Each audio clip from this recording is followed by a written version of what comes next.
Informational warfare and the role of propaganda. Propaganda plays a key role in Russia's war against Ukraine. Moscow actively utilizes media and the internet to spread disinformation and manipulate public opinion. Kremlin-controlled media, and in Russia they are all controlled by Kremlin, report only on events they are permitted to and spread only the information provided from above.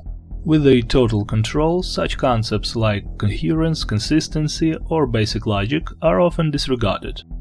Propaganda is heavily used to create and sustain narratives that justify military actions, demonize Ukraine and the West, and mobilize domestic support for the war. This includes spreading disinformation about fascists in Ukraine, the protection of the Russian-speaking population, the special military operation, and the need to defend national interests. This zombifying of the population often leads to absurd situations when zombie leaves the country and encounters reality.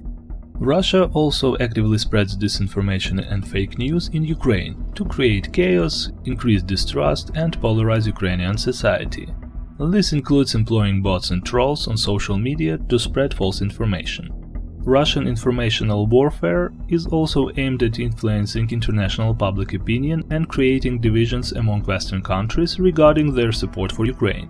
It seeks to discredit sanctions and justify Russia's actions on the global stage. For example, this is Sergei Lavrov, the foreign minister of Russia. You know, the war which we are trying to stop and which was launched against us using Ukrainian people, of course it influenced the policy of Russia. Russian propaganda is extraordinarily powerful, a coordinated and well thought out machine with no parallels. It has long reached the level of a totalitarian regime, creating an alternative reality akin to Northern Korea. However, unlike the isolated North Korea, Russia's propaganda is global, spreading across the planet through so-called media, espionage networks, bot farms on social media, bribed politicians, and other means. In every country there will be individuals foolish enough to believe the Kremlin's narratives. Black becomes white and white becomes black. Lies are constant and systematic, with every horrific act mirrored. It's not us, it's all them. Russia targets Ukraine's civilian infrastructure but insists it is the Ukrainian government doing it. Russia claims that Ukraine prohibits speaking Russian, even though the aggressor has long sought to eradicate the Ukrainian language. Russia calls Ukrainians Nazis, despite using Nazi-like methods itself. It accuses Kiev of being an authoritarian regime, while in Russia people are arrested for protesting with blank signs or jailed for simply saying no to war.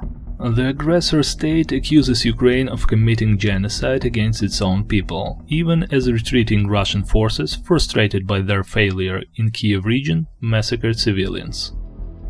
In Ukraine, propaganda also exists, and freedom of speech is not without issues. A prime example is the creation of the unified TV channel in the early days of the war, a continuous stream of bravado, self-praise, and the crafting of correct thinking. From the perspective of objectivity, this content is utterly unwatchable. The suspension of pro-Western but not complementary to authority channels from broadcasting had no legitimate basis, but was certainly convenient. While these channels were not banned outright, after all this is not Russia, older audiences were notably cut off from these informational resources, as they rely heavily on television rather than the internet. That said, Ukrainian propaganda generally does not resort to disinformation, as there is no need. The aggressor and the criminal are obvious. It aims to boost patriotism, maintain the morale of civilians and soldiers, and garner international support.